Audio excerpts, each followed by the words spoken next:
তুমি তো লাভ দিয়ে মরে যাবে, বেঁচে যাও, কিন্তু তোমার বাবা মা তাদের কথা তুমি একবারও ভাববে না। You coward.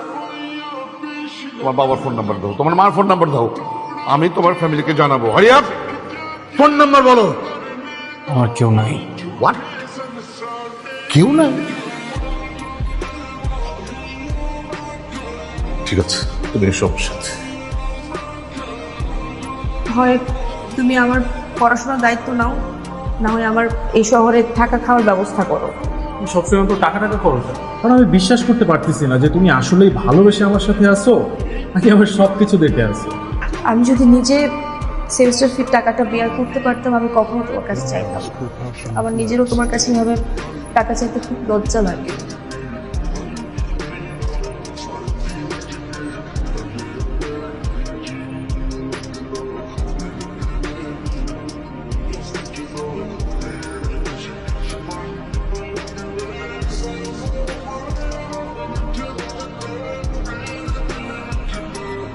কি জন্য নাম তোমার? সন্দেশ। খুবই সুন্দর নাম। কে কে আছে তোমার ফ্যামিলিতে? তো ফ্যামিলিতে বাবা আছেন, আমি, দুজন। রসগোল্লা নাই? বাবার ডায়াবেটিস তো, রসগোল্লা খাওয়া নিষেধ। কি করেন তোমার বাবা? তো উনি বিজনেস করেন। তুমি তো অলমোস্ট কমপ্লিট করে ফেলেছিলে, এখন আবার এখানে এসে সেকেন্ড ইয়ারে ভর্তি হলে কেন? স্যার, খাল কেটে কুমির আনা তো মানুষেরই স্বভাব।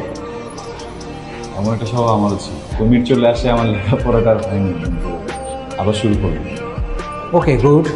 Sir sir please sir, sir একটা সুযোগ দেন। আমার বাবা খুব অসুস্থ স্যার, বাড়ি থেকে এখনো টাকা পাঠায়নি, বাবার ট্রিটমেন্টে প্রচুর টাকা লাগছে স্যার। বিষয়টা সেমিস্টার ফি নয় রোহি, তুমি যদি আরো লেট করো সেমিস্টার ফি দিতে তাতে কোনো সমস্যা ছিল না। ব্যাপারটা হলো তুমি একটা পাখি বাজলে, কিন্তু লেখাপড়া করো না, তুমি ক্লাস ফাঁকি দিয়ে এদিকে ওদিকে ঘুরে বেড়াও। আসসালামু আলাইকুম। আসসালাম। আমি আসলে শাহেদের ফ্রেন্ড না, গার্লফ্রেন্ড। ও আমাকে লাস্ট 1 বছর যাবৎ বিয়ের কথা বলে ঘোরাচ্ছে, বিয়ে করছে না। 7 দিন যাবৎ আমি তাকে কোনো ফোনে পাচ্ছি না, সে আমার সাথে দেখা করছে না, কথা বলছে না। আমি ভাবলাম আপনার সাথে এসে ডিরেক্ট কথা বলি, সব কিছু ফয়সালা আপনার সামনে হোক। শাহেদ, তুই এসব কি শুনছি? বাবা, ও আমার পরিচিত, ওর সাথে আমার রিলেশন ছিল, অ্যান্ড একটা পর্যায়ে গিয়ে আমি ভাবছিলাম যে ওর সাথে আমার যায়। ও একটা গোল্ড ডিগার বাবা, ও টাকা পয়সার লোভী বাবা। শি ওয়াজ ম্যারিড, আমি মানি ওর সাথে আমার রিলেশনশিপ ছিল, বাট আমি কোনোভাবেই জানতাম না বাবা রিলেশনশিপের আগে দ্যাট ও ম্যারিড ছিল। ওর হাজব্যান্ডকে ডিভোর্স দিয়ে আসছে আমার কাছে। শাহেদ, আমি তোমার কাছে কখনো এটা আশা করিনি। আমি যা করেছি সবকিছু ওকে ভালোবেসে করেছি। আমি শুরু থেকেই বুঝতে পেরেছি যে তুমি একটা অসভ্য ফ্যামিলি থেকে এসছো, তুমি বের হয়ে যাও, যাও।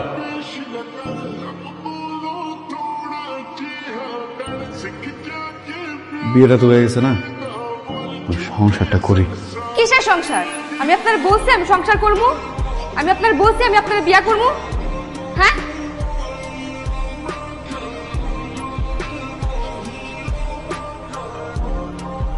এই যে শোনেন, আমি সিদ্ধান্ত নিচ্ছি আমি ঢাকা গিয়ে পরীক্ষা দিব।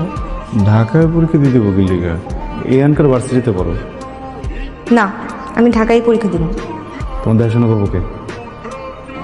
আপনারে আমি আগেই বলছিলাম আমি আমার ইচ্ছা মতো পড়াশোনা করব। আপনি যদি না পারেন আমার তালাক দেন, আমি যাইগা। আমি তো আপনার জন্য আমার পড়াশোনা থাকতে পারবো না। পুরোটা আছে, গুইনা নিতে হইব না? না, আমি গুনে আছি।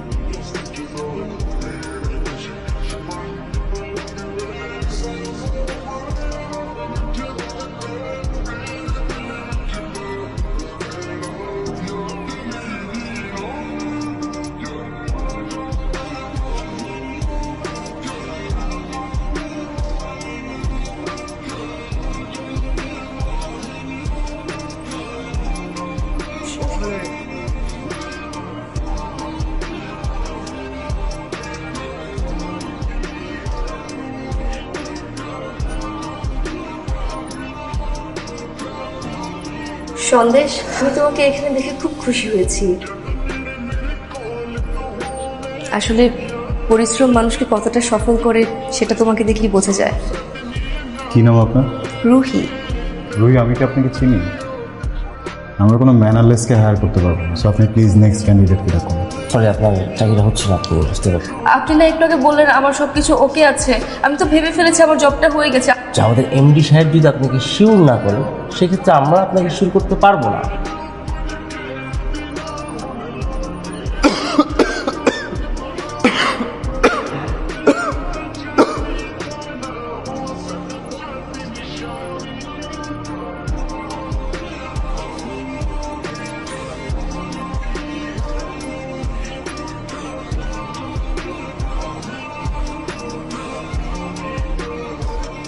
তোর কাছে আমি হিসাব চেয়েছি। যে ছেলে তার স্ত্রীর জন্য শেষ সম্বলটা বিক্রি করে দেয়, আমি তার কাছ থেকে হিসাব নেব। দেখ বাবা, তুই ছাড়া আমার আর কে আছে? আমাকে তোর কোনো হিসাব দিতে হবে না। তুই তোর মতো করে চালা।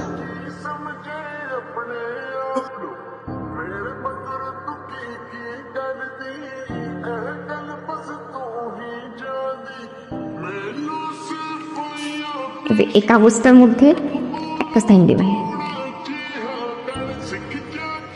জি দেন, জি দেন এখানে।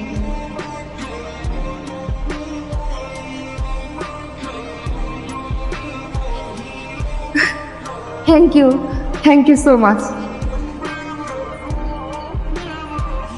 তোমার যে হাজব্যান্ড ছিল সে তো ওই দিনই মরে গেছে। ওকে আমি নিয়ে এসেছি, ও আমার ছেলে। আমি কখনোই চাইবো না আমার ছেলের জীবনে তোমার মতো কোনো মেয়ে আসুক। আমি আমার সব ভুল বুঝতে পেরেছি আঙ্কেল, আপনি প্লিজ একটু সন্দেশকে বলুন।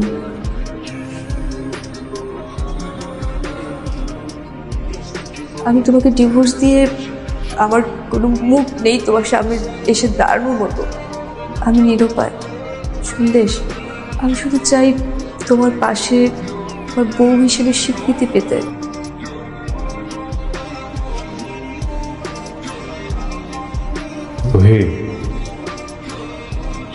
আমি ভাবছিলাম তোমার মতো একটা মানুষ যদি আমার জীবনে থাকে, আমার জীবনে হয়তো আর কোনোদিন কোনো আফসোস নেই। আমি সেইখানেও ঘুরছিলাম। তোমার ভালোবাসার জিনিস আর কোনোদিন নিজের চেহারাটা আমরা দেখতে পাবো।